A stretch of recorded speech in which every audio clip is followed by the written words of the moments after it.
हर वक्त जहन में घूम रहा है कि अमेरिका और ईरान की लड़ाई कब हो सकती है, जल्द हो सकती है। कभी ईरान उसे धमकी देता है, कभी अमेरिका धमकी देता है। लेकिन आज मैं आपको इस वीडियो में बताऊंगी कि अमेरिका के सामने ईरान कहां कमज़ोर है और कहां ताकतवर है, और क्या होर्मुज़ जल डमरू मध्य टर्निंग पॉइंट इन दोनों देशों के बीच का बनेगा। ये भी क्या है वो भी बताएंगे। नमस्कार, आप देख रहे हैं न्यूज़ 18 का डिजिटल प्लेटफॉर्म और मैं हूं आपके साथ श्रुति श्रीवास्तव। अमेरिका और ईरान के बीच बयानबाजी थम नहीं रही, प्रदर्शन नहीं रुक रहे। अमेरिकी राष्ट्रपति डोनाल्ड ट्रंप पहले ही हमले की धमकी दे चुके हैं। अब ईरान ने उनके बयानों का जवाब दिया है। ईरान ने साफ कर दिया है कि अगर उस पर हमला हुआ तो वह इजराइल और अमेरिकी सैन्य ठिकानों को निशाना बनाएगा। ईरान और अमेरिका के बीच तनाव कोई नया विषय नहीं है। 1989 की ईरानी इस्लामिक क्रांति के बाद से दोनों देशों के रिश्ते लगातार टकरावपूर्ण रहे हैं। परमाणु कार्यक्रम, प्रतिबंध, पश्चिम एशिया में प्रभाव बढ़ाने की होड़, इजराइल का मुद्दा और हालिया सैन्य घटनाक्रम, इन सब ने इस तनातनी को और गहरा किया है। ऐसे में यह सवाल स्वाभाविक है कि सेना की ताकत के मामले में ईरान अमेरिका से कहां कमजोर पड़ता है और कहां भारी पड़ सकता है। वेनेजुएला पर हुए अमेरिकी सैन्य कार्रवाई और राष्ट्रपति निकोलस मादुरो की गिरफ्तारी के बीच अमेरिकी प्रशासन के अनेक जिम्मेदार लोगों का बड़बोलापन जारी है। इस बीच ईरान में आर्थिक संकट को लेकर प्रदर्शन शुरू होने के बाद अमेरिका के राष्ट्रपति ट्रंप समेत उनके अनेक सहयोगियों ने धमकी दे दी है। इस बीच ईरानी प्रमुख खामनेई ने भी अमेरिका को बीते शुक्रवार नमाज के बाद जवाब दिया। उन्होंने आम जनता को दिए संदेश में कहा कि वे किसी भी विदेशी ताकत की धमकी से डरने वाले नहीं। जो उन पर हमला करेगा उसे मुंहतोड़ जवाब दिया जाएगा।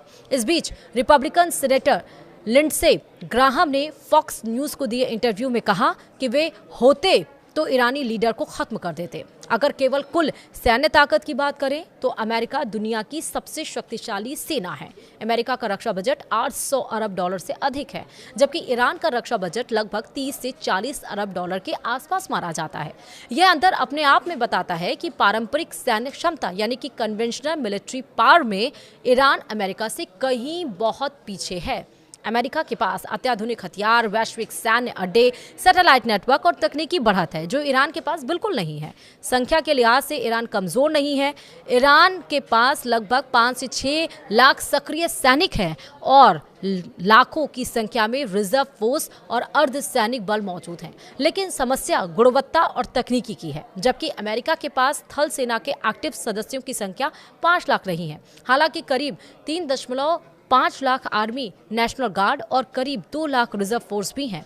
ईरान के टैंक और बख्तरबंद वाहन पूरे पुराने सोवियत और स्वदेशी डिजाइनों पर आधारित हैं, तो वहीं अमेरिका के पास आधुनिक टैंक, डिजिटल युद्ध प्रणाली और रियल टाइम इंटेलिजेंस है। थल सेना की संख्या के मामले में ईरान टिक सकता है, लेकिन खुले मैदान में सीधी लड़ाई में अमेरिका को चुनौती देना मुश्किल है। वहीं ईरान की वायुसेना उसकी सबसे कमजोर कड़ी मानी जाती है।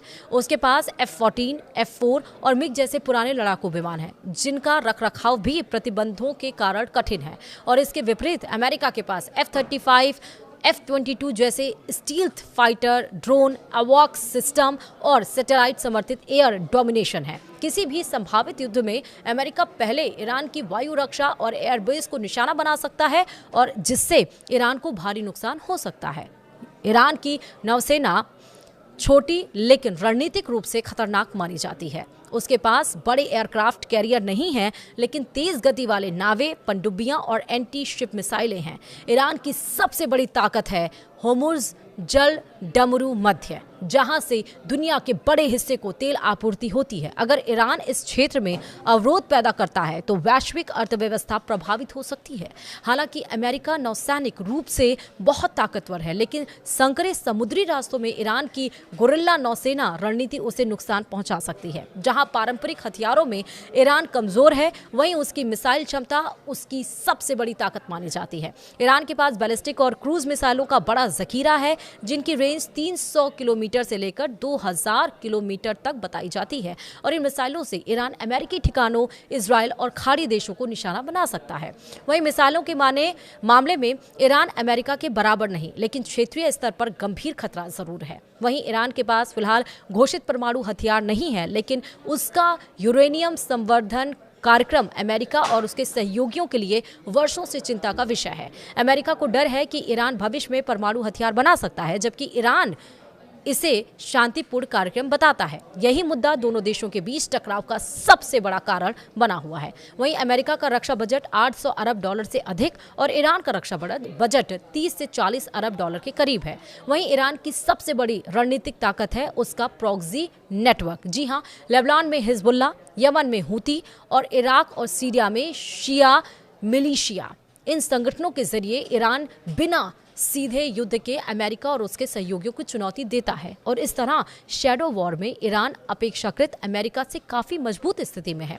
वहीं पुरानी सैन्य तकनीक, कमजोर वायुसेना, वैश्विक सैन्य पहुंच का अभाव, आर्थिक प्रतिबंधों से सीमित संसाधन, लंबे युद्ध को झेलने की क्षमता कम है और इसकी खूबियों में मजबूत मिसाइल कार्यक्रम, रणनीतिक भौगोलिक स्थिति, प्रॉक्सी नेटवर्क, घरेलू हथियार निर्माण क्षमता आदि को कहा जाता है। और इस तरह हम कह सकते हैं कि सीधी और पारंपरिक लड़ाई में ईरान अमेरिका से काफ़ी कमज़ोर है।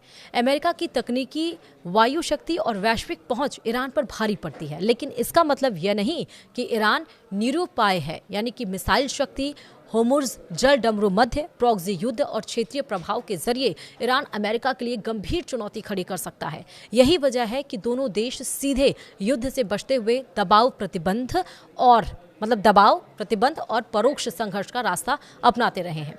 मौजूदा हालात में भी पूर्ण युद्ध की संभावना कम, लेकिन तनाव और टकराव बने रहने की आशंका ज्यादा है।